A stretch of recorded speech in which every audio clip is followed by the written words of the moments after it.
What's up, UIC family? Even though we can't meet face to face, it's important to us that we stay connected, remain focused, and continue to grow into the people that God has made us to be. So grab a pen and paper, take some notes, watch and listen to this message.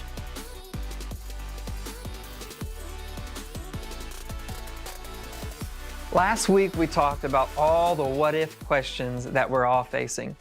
And all of the things that we're facing in our culture right now, we could be left in a place where we are asking, what if the worst happens? And what if the thing that I want to happen doesn't get to happen and it gets canceled? And what if I don't do well in finishing out school from home? We have all of these what if questions, but there's a better place that we can find ourselves. And when we looked at the story of Daniel and his friends last week, we saw where they were led to the place where they were not just asking, what if the worst happens, but they were able to say, even if the worst happens, even if the thing that I don't want to happen happens, even if I'm unsure of the future and what it holds, I can still have faith in God and be faithful to Him. In Romans, Paul challenges us to not conform to the pattern of this world. Don't just do everything the way that other people are doing it, but he says, be transformed. In other words, I want you to be on a journey toward becoming a new type of person in order to live a different type of way than the rest of the world, than the rest of the culture. And so as believers in Christ, we can be challenged and we can be motivated and move forward in a journey toward thinking differently than everyone else. So when we look at the life of Daniel and his friends, we can see where the situations in their life came their way. They were pressured to go one way, the way of the culture and the way everyone else was approaching things, and yet they chose to go a different way. They chose to remain faithful to God. And so in their story, in their life, we can point to some things that made them different in the way that they were thinking, because after all, that's where our transformation comes from. We can think, what if the worst happens? Or we can think, even if the worst happens. So how are you viewing it? And let me ask you a question. When all of this coronavirus stuff came about, when everything was coming our way and all the news articles started to hit and things were being canceled, were you prepared for that kind of news? Did you go into an emotional tailspin? Was everything in your life all of a sudden consumed by fear of all the what ifs? Were you prepared? And what if there was a way that no matter what came our way, we were okay? Because I believe with all my heart that if I'm okay, it's going to be okay. And I think it's the same for you. If you're okay, it's going to be okay. What is it? It is whatever comes your way. And when we look at Daniel, we see in Daniel chapter 1, verse 8, where Daniel and his friends were faced with a decision, where everyone else who was brought into training to be a part of the king's army, they were eating a certain diet. They were eating certain things that they were told to eat. But Daniel, he knew that if he and his friends, Shadrach, Meshach, and Abednego, chose to eat of this food, they would actually be defiling themselves before God. In other words, they chose to be faithful to God. And so we see in Daniel, it says that Daniel resolved not to defile himself with the royal food and wine, and he asked the chief official for permission not to defile himself in this way. See, Daniel, he made a decision in his mind. He was being transformed by the way that he thought because he chose to resolve himself to do what was right.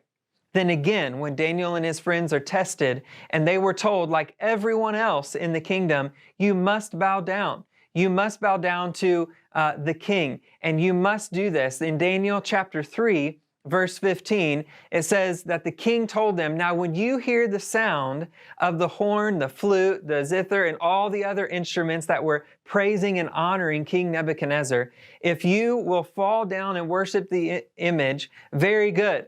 But if you do not worship it, you will be thrown immediately into the blazing furnace. Then what God will be able to rescue you from my hand.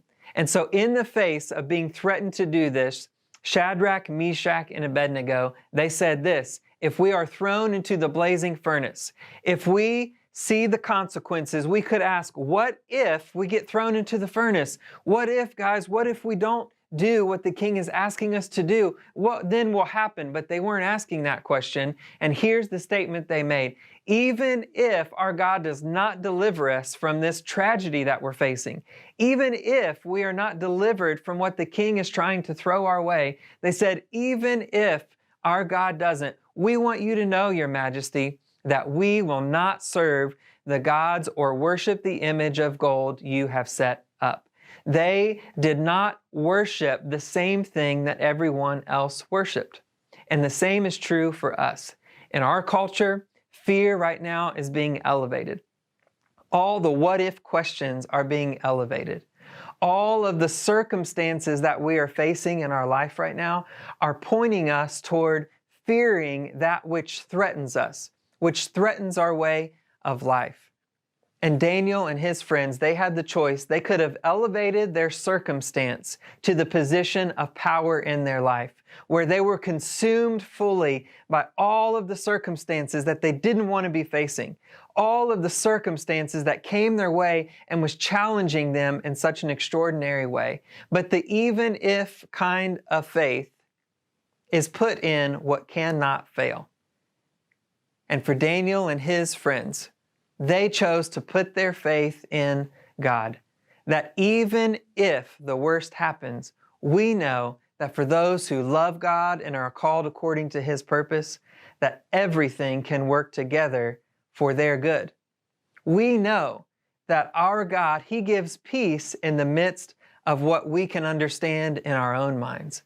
And for all the what if questions that we can't figure out and that we don't have answers to, what if you decided, what if I decided that we were going to be okay?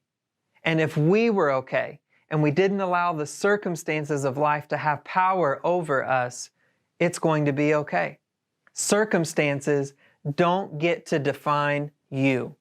You are defined by something greater, and it is the hope that Jesus Christ offered when He said, in this life, you will see trouble. As if He knew that while we're here on this people-breathing planet, that we were going to have trouble. He doesn't say, I'm going to exempt you from trouble. He doesn't say, I'm going to take the trouble away from you. He doesn't say, I'm going to clear the path so you don't ever have to experience it. He says, when you see trouble, because there will be trouble in this life, you can take heart. In other words, you can have faith in something that is greater than the circumstance that you're facing right now. You can have faith in something bigger and greater than the media could ever give us. You can have faith in something that's greater than the challenges that we are facing, because Jesus said, I have overcome the world. I have overcome the world and everything in the world. And so Paul, knowing and having the mind of Christ, challenged us to do this. He says in Philippians 4:8, brothers and sisters, and I would say to you, my brothers and sisters, could we focus on whatever is true, whatever is noble, whatever is right, whatever is pure, whatever is lovely, whatever is admirable? If anything is excellent or praiseworthy, there's the word again, think. Think about such things, because it's in our minds that we are transformed. Could we be transformed all the way from all the what if questions that we're facing? And could our thinking be transformed so radically that we are really able to say, even if, I will still focus on Jesus, whose word is true. I will still focus on His promises. I will still focus on His peace. I will still focus on His word that says everything works together for the good of those who love Him. Could we change our thinking and no longer do things the way everyone else is doing them? And instead of saying, what if, we can say, even if.